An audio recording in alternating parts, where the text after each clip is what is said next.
ദുരന്തഭൂമിയായ ചൂരൽമലയിലെ അതിജീവിച്ചവർ നന്ദിയോടെ ഓർക്കുന്ന ഒരു പേരുണ്ട്. പ്രജീഷ് എന്നാണ് അയാളുടെ പേര്. 36 വയസ്സ് മാത്രമാണ് പ്രായം. ഉരുൾപൊട്ടിയ ആ ദിവസം രാത്രി, ആദ്യത്തെ ഉരുൾപൊട്ടിയതിന് പിന്നാലെ ജീപ്പുമായി മലകൾ കയറിയിറങ്ങി പ്രജീഷ് രക്ഷിച്ചത് ഏതാണ്ട് 100ഓളം പേരെയാണ്. റിസോർട്ടിൽ ഭക്ഷണം വെച്ചും നാട്ടുകാർക്ക് സഹായങ്ങൾ ചെയ്തുമൊക്കെ ജീവിക്കുന്ന പ്രജീഷ് നാട്ടുകാർക്കും വീട്ടുകാർക്കും ഒക്കെ തന്നെ വേണ്ടപ്പെട്ട ആളായിരുന്നു. ആദ്യത്തെ ഉരുൾപൊട്ടിയ ഏതാണ്ട് 1 മണിയോടുകൂടി ജീപ്പുമായി ഇറങ്ങി മലകളൊക്കെ തന്നെ കയറിയിറങ്ങി പ്രജീഷ് നിരവധി പേരെ രക്ഷിച്ചു. പക്ഷേ നിർഭാഗ്യവശാൽ രണ്ടാമത്തെ ഉരുൾപൊട്ടലിൽ ജീപ്പടക്കം പ്രജീഷും ആ ഉരുൾപൊട്ടലിൽ നഷ്ടപ്പെടുകയാണ് ചെയ്തത്. പിന്നീട് ഈ പരിസരത്ത് നിന്നാണ് പ്രജീഷിൻ്റെ മൃതദേഹം തന്നെ കണ്ടെത്തിയത്. നാട്ടുകാരൊക്കെ തന്നെ നന്ദിയോടെ ഓർക്കുന്ന ആ പ്രജീഷ് എന്ന ആളുടെ വീട് സ്ഥിതി ചെയ്തിരുന്നത് ആ സ്ഥലത്താണ്. പാടിയിലാണ് പ്രജീഷ് താമസിച്ചിരുന്നത്. ഇവിടെ പ്രജീഷിന്റെ സുഹൃത്തും നാട്ടുകാരനുമായ ബാലൻചേട്ടൻ നമുക്കിപ്പം ചേരുന്നുണ്ട്. എന്താണ് ശരിക്കും അന്ന് സംഭവിച്ചത്? ഒരു 12:30-1 മണിയാകുമ്പോൾ പ്രജീഷിൻ്റെ ഫോൺ വന്നു. ബാലേട്ടാ, നിങ്ങൾ എത്രയും പെട്ടെന്ന് അവിടെ നിന്നുള്ള ആളുകളെ കൂട്ടിയിട്ട് വാ, ഇവിടെ കുറേ ആളുകൾ കുടുങ്ങി കിടക്കുന്നുണ്ട്, അവരൊക്കെ ഒന്ന് രക്ഷപ്പെടുത്തണം, നിങ്ങൾ അവിടെ കിടന്നുറങ്ങല്ലേ എന്ന് പറഞ്ഞ് ഭയങ്കര തെരുവിളി. അവസാനം ഞാൻ എൻ്റെ സുഹൃത്തുക്കളെ എല്ലാവരും കൂട്ടി 10 പേരെ കൂട്ടി. അതിൻ്റെ ഇടയിൽ ഇവൻ ഫോൺ ചെയ്തുകൊണ്ടേ ഇരിക്കുന്നുണ്ട്. ബാലേട്ടാ, ഞാൻ പള്ളിക്കുന്ന് കയറിക്കൊണ്ടിരിക്കുകയാണ്, അതിൻ്റെ മുകളിൽ നസീർക്ക് കുടുങ്ങിയിട്ടുണ്ട്, നസീറിനെ രക്ഷപ്പെടുത്തണം, ബാക്കിയുള്ളവരൊക്കെ ഞാൻ ഒരുവിധ ആൾക്കാരൊക്കെ ഞാൻ രക്ഷപ്പെടുത്തിയിട്ടുണ്ട്, ജീപ്പ് കൊണ്ട് കിട്ടുന്ന ആളുകൾ ബംഗ്ലാവിലാക്കിയിട്ടുണ്ട്, അതുകൊണ്ട് നിങ്ങൾ എത്രയും പെട്ടെന്ന് വാ എന്ന് പറഞ്ഞിട്ട് ഞാൻ എന്താക്കി, ആ കുന്ന് കയറി നേരെ താഴെ വരുമ്പോൾ ആദ്യം കാണുന്നത് ഒരു ഫീൽഡ് ഓഫീസറെ ബോഡി, വൈഫിൻ്റെ ബോഡിയാണ് ആദ്യം കാണുന്നത്. അതെടുത്ത് ഞങ്ങളൊരു തിണ്ടിൻ്റെ സൈഡിൽ കിടത്തിയിട്ട് പിന്നെ കിട്ടിയ 2-3 ബംഗാളികൾ അവരെയും കൂടി അതിൻ്റെ മുകളിൽ അതിൻ്റെ അടുത്ത് തന്നെ കൊണ്ട് കിടത്തി. ഞങ്ങൾ പ്രജീഷിനെ പിന്നെ വിളിക്കാൻ വേണ്ടി ശ്രമിക്കുമ്പോഴേക്കും രണ്ടാമത്തെ പൊട്ടുന്ന സൗണ്ട് കേട്ടു.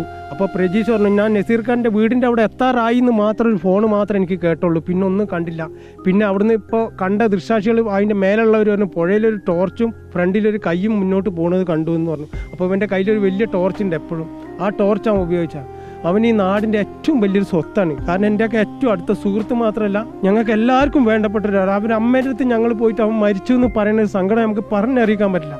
കാരണം എന്താ വെച്ചാൽ അമ്മയ്ക്ക് വേണ്ടപ്പെട്ടൊരു മോനാണ്, എന്നാൽ ഈ നാടിന് അതിനും വലിയൊരു പൊന്നോമനയാണ്. കാരണം എന്താ വെച്ചാൽ എന്ത് ഒരു അത്യാവശ്യത്തിന് ഓടി വരും, നമ്മളടുത്ത് പറയും, ബാലേട്ടാ നിങ്ങൾ കണ്ടു നിൽക്കല്ലേ, നടക്കാൻ കെട്ടി പോകുക എന്ന് പറയും. എന്തെങ്കിലും ഒരു അപകടം എന്തുണ്ടായാലും ശരി, ഒരാൾ മരിച്ചു വിചാരിച്ചാൽ അവിടെ വരും, അവിടെ വന്ന് ആ കുഴി എടുക്കാനും അത് കഴിഞ്ഞ് അത് സംസ്കരിച്ച് എല്ലാ പരിപാടിയും കഴിഞ്ഞു പോകും. വലിയ വലിയ ഉദ്യോഗസ്ഥന്മാർ മുതൽ മല കയറി തണ്ടർ ബോൾട്ടിനും അവർക്കും ഇവർക്കും മറ്റേത് GPS സർവേ ഉണ്ടാക്കാനും മറ്റ് കാടുകൾ താമസിക്കാനും എല്ലാ കാര്യങ്ങൾക്കും ആര് വിളിച്ചാലും പോകും. അത്രയും വലിയൊരു ഉപകാരി ഈ നാട് ഞങ്ങൾക്ക് വിട്ടുപോയത് മറക്കാൻ കഴിയാത്തൊരു സങ്കടം. അയാളെ ഓർക്കുക എന്ന് പറഞ്ഞാൽ നമുക്ക് ഇനി പറഞ്ഞറിയിക്കാൻ പറ്റാത്തൊരു വലിയൊരു വേദനയാണ്. കാരണം എന്താ പറയുക, ഇനി ആ നാടിന് ഞങ്ങൾക്കില്ലല്ലോ. അവൻ്റെ വീടിരിക്കുന്ന സ്ഥലം പോലും ഇല്ല. ജീപ്പ് ഉണ്ടായിരുന്നു കയ്യിൽ. അപ്പോൾ ആ ജീപ്പായിട്ട് നേരെ പോവുകയായിരുന്നു. അന്ന് ഏതൊക്കെ മേഖലയിലേക്ക് ആണ് ആളുകളെ രക്ഷിക്കാൻ വേണ്ടി പ്രജീഷ് പോയത്? ആദ്യം ഈ അവൻ നിന്ന ലൈനിലെ 3 ലൈനിലെ മുഴുവൻ ആളുകളെയും ആദ്യം ജീപ്പ് കയറ്റി കൊണ്ടുപോയി ബംഗ്ലാവിലാക്കി. അത് കഴിഞ്ഞ് രണ്ടാമതും ആൾ ചൂരമലയ്ക്ക് പോയി. ചൂരമല പാലം അന്ന് അപ്പോൾ പാലമുണ്ട്, പാലം കടന്ന് അപ്പുറത്ത് പോയി സ്കൂൾ റോഡിലേക്ക് ഓടി. അവൻ്റെ സുഹൃത്തുക്കൾ കുറേ ആളുകൾ സ്കൂൾ റോഡിലുണ്ട്. അവരോട് പറഞ്ഞു എത്രയും പെട്ടെന്ന് മാറി, താഴെയുള്ള ആൾക്കാരൊക്കെ മാറി എന്ന് പറഞ്ഞു ഓരോരുത്തരുടെ വീട്ടിലും പറഞ്ഞ് മാറ്റിക്കൊണ്ടേയിരിക്കുക. അപ്പോൾ ഈ റോഡ് കടന്നു പോകാൻ പറ്റാത്തതുകൊണ്ട് ജീപ്പ് പാതി വഴിയിൽ അവിടെ ബ്രേക്കായി. അത് കഴിഞ്ഞപ്പോൾ പള്ളി കുന്ന് കയറി നേരെ അപ്പുറത്തോട്ട് പോയി. നസീർ എന്ന് പറഞ്ഞ ഒരാൾ കുടുങ്ങി കിടക്കുന്നുണ്ട്, അയാളോടേക്ക് വടം കൊണ്ടുപോയി കയറ് വേണമെന്ന് പറഞ്ഞിട്ട് ഓരോ വീടുകളിലും കയറി കിട്ടിയതൊക്കെ എടുത്ത് കയ്യിൽ എന്താ ഉണ്ടായെന്നൊന്നും പറയാൻ പറ്റില്ല. അങ്ങനെ പുള്ളി നേരെ താഴെ ഇറങ്ങി ആ റോഡ് കയറലും ആ രണ്ടാമത്തെ പൊട്ടലും അതിൽ പുള്ളി പോവുകയാണ് ചെയ്തതെന്നാണ് ബാക്കി കണ്ടവരെല്ലാവരും പറഞ്ഞു. പ്രജീഷെ പോകല്ലേ എന്ന് പലരും പറഞ്ഞു നോക്കി.